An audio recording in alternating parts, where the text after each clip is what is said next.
If you're considering making a move to Roseville, then I highly recommend you follow these 7 steps before taking the leap. Following these 7 steps will help prevent you from making a massive mistake and landing in the neighborhood that you really don't want to be in. In this video, I'm going to cover these steps so that you have everything you need to know in order to make this move smooth and seamless.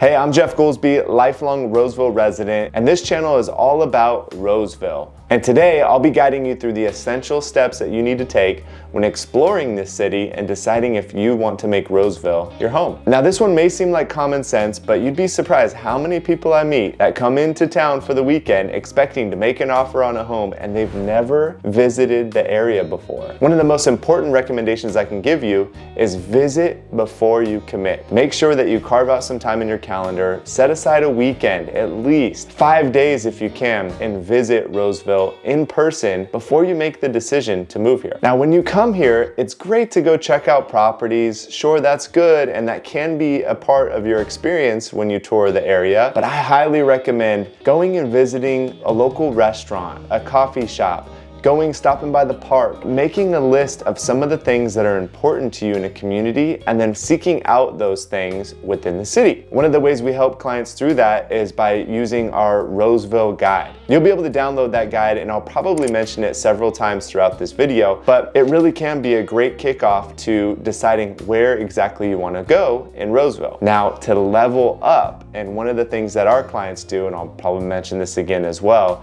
is set up a strategy session before you come.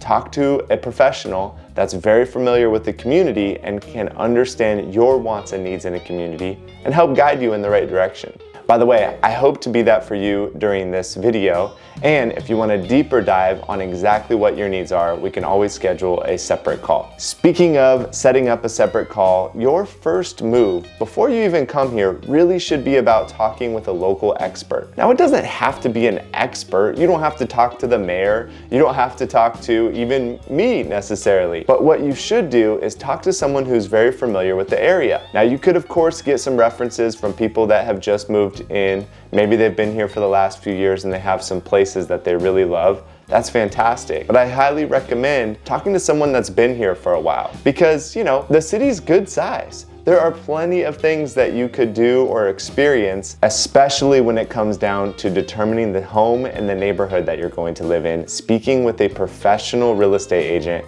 is going to be one of the most critical steps that you can take. One of my favorite things to do is meet with clients at a coffee shop when they're just coming into town for the very first time. We may or may not be out searching for homes that weekend. More than likely, they're just getting familiar with the area, but we can stop, have a cup of coffee at one of my favorite coffee shops, and then get you off and on your way to experiencing the city on your own. So whether it's making the call to a trusted friend, making the call to a local real estate agent, or making a personal meeting with an expert in the area, take the time to chat with somebody before you make the trip here. Now, if you want to experience Roseville firsthand without committing to a professional real estate agent or taking the time to schedule a tour of homes that may be occupied, and maybe it's kind of rude to kick people out of their home just to come in and see if you like the area, then I highly recommend visiting open houses. Scheduling some time within your tour to go out and about, just look for the signs. Look on your favorite real estate app and see what properties are being held open. From there, you can get a good idea on the community.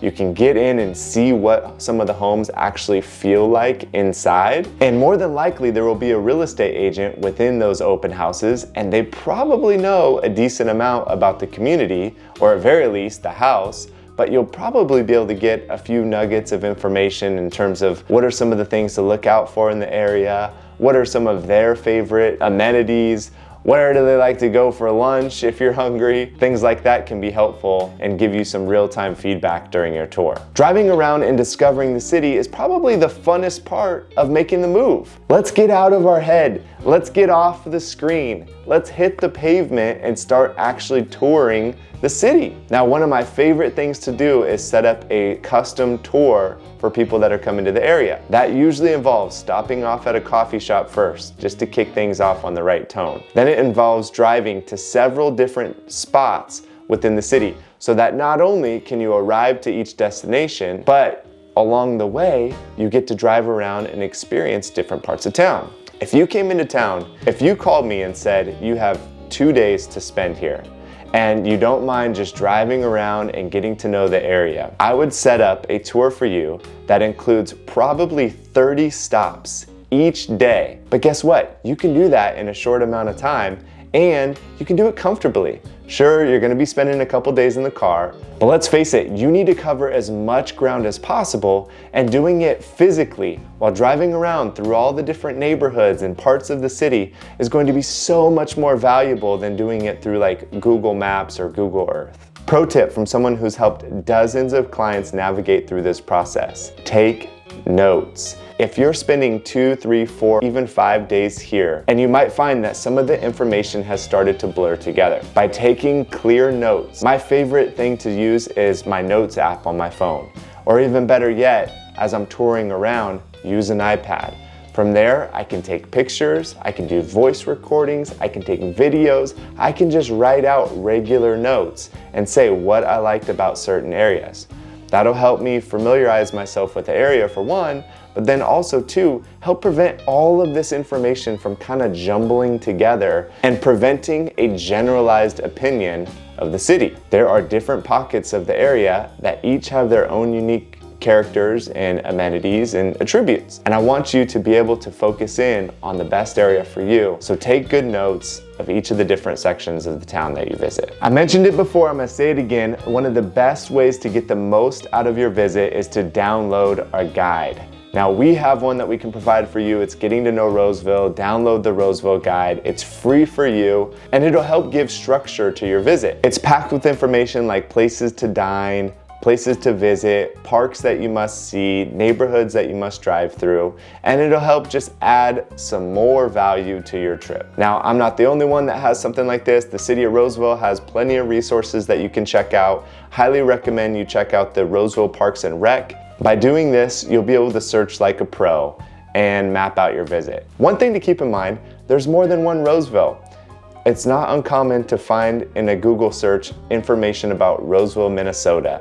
So after each one of your searches, you may want to put a comma, CA, just so that Roseville, California is your primary result. Fun fact, I actually went to Roseville, Minnesota and interviewed the mayor a few years back, which was a pretty cool experience. And being a born and raised Roseville guy, it was nice to go and experience a different version of Roseville. I put on my skates and skated in an outdoor facility and at the City Hub Civic Center in Roseville, Minnesota, and got to talk with the mayor a little bit, and it was overall pretty cool experience. Okay, I got a little off track right there, but download the guide. That's a great way to help make the most out of your time here. And the last recommendation I have is consider a follow-up visit. Roseville is going to feel different at different parts of the year. If you're not in a huge time crunch, consider a follow-up visit where you can focus on seasonal activities.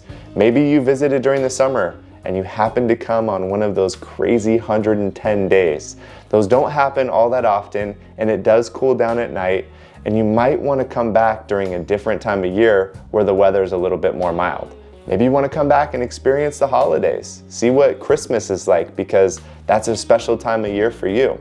Maybe you want to come back during the spring and see what that's like, because you're a golfer and you want to know what that first cut of spring looks like out on the course. My point is, if you aren't in a huge rush and you're just getting familiar with the area and you think this is a 1, 2, 3 year plan maybe to make the move up here, then make multiple trips and dig into what's really important to you. By the way, it's not uncommon for me to have a consultation with someone who isn't planning on making a move here for the next 3 years. Roseville has become a popular retirement destination, so I often meet with people that are considering making Roseville their final destination of sorts. This is where they want to retire and live out the rest of their golden years in comfort. If you're considering making the move to Roseville, I highly encourage you to follow these tips download the guide I talk about, and use me as a guide if you so choose. I'd love to grab a coffee with you, chat about your plans, and help you make the most of your trip here. If you like this video, don't forget to subscribe for more insights on Roseville. We produce content every single week